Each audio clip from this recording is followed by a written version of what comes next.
Hey guys, Sam here at NA Studios. Today I want to discuss something that I see spoken about so much. I see a lot of nonsense said about it. I see a bit of sense said about it. I want to try and clear the air and talk about it from my point of view. This is gain staging. What is it? Why is it relevant? As always, make sure you subscribe, make sure you hit like. Lots of great content coming up. Let's take a look at this. Alright, so I want to talk about this in the context of a track. This is a song by a guy called Jordan Ravenhill. This is a fantastic singer-songwriter who's been in the studio relatively recently. So I'm going to do this in terms of the master bus first off, because we're going to kind of see what gain staging is. In essence, all you need to know about gain staging is that when you go from one process to another, you need to be aware of how much level you're adding or taking away. That is it. That is gain staging in a nutshell. You can just know that and it be done. But it's kind of good to know a little bit more about it. So let's look at it in terms of this master bus that we're going to be compressing, for example. So let's start from 0 and let's have a listen to it. Okay, so we're going to add a compressor. I'm going to say okay. Okay, sounds great. Just accentuating the plugins there a little bit. This is just making it crazy just for the purpose of this. So we know that it sounds good there. And then we're going to go to our EQ. And we're going to say, okay, let's pop some EQ on it. Well, hang on a minute. We're clipping. Well, why are we clipping? Because the fader isn't clipping, nothing's going on. It's because of your gain staging. So on our compressor here, we brought some signal in, and then we cranked up an absolute load of makeup gain afterwards because we didn't compare the in to the out. We just cranked it up and thought, okay, that sounds great, move on to the next one. Gain staging is being aware of the level coming up or going down in between two processes. In this context, it's going from the compressor into the EQ. Had we actually listened to the before and after signal on the compressor, then our gain staging would have been a lot better matched. So let's do that now. Let's listen to it before and after the compressor, and we can match that input and output level. So that's compressed. That's before. So we need to bring a little bit of gain up there. A bit more maybe. Okay, that's fine. Now, we're not clipping, because we were aware of our gain staging. We were aware of how much we were bringing into a plugin and how much we were taking out of a plugin. That is it in essence.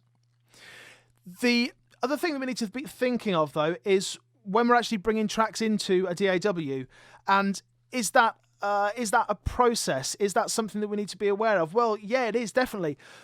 Just here, I've processed these tracks just to kind of make the problem worse. But you can see we've got a microphone on the guitar, another microphone on the guitar, and the DI.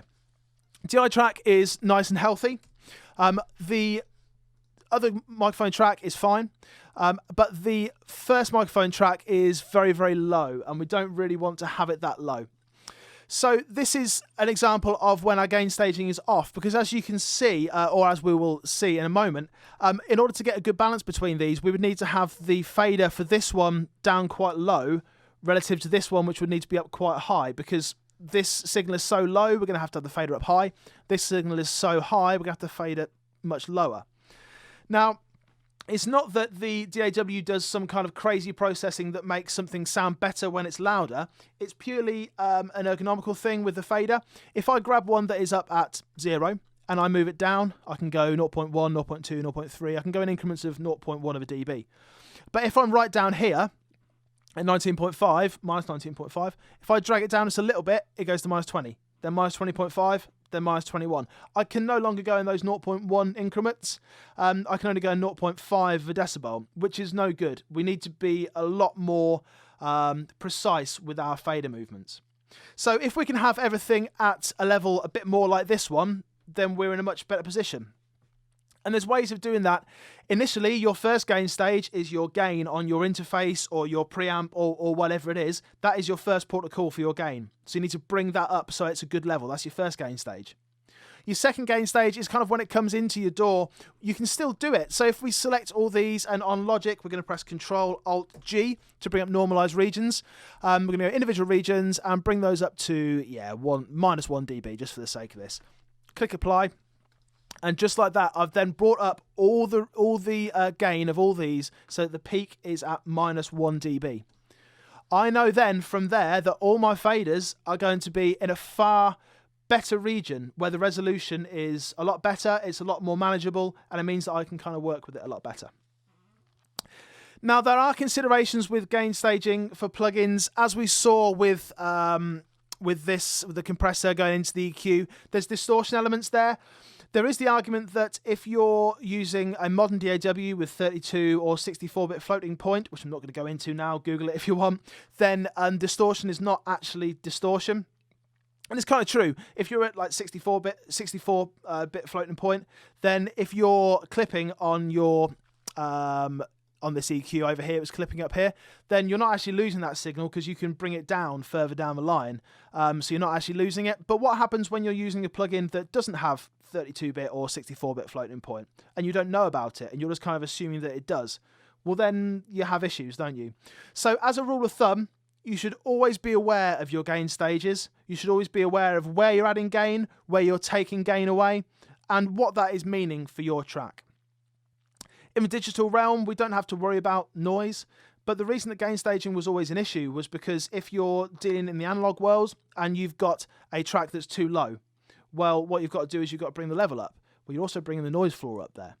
We're not worrying about that too much in the digital world because we've got 144 decibels of dynamic range at 24-bit, so that noise floor is not really too much of an issue.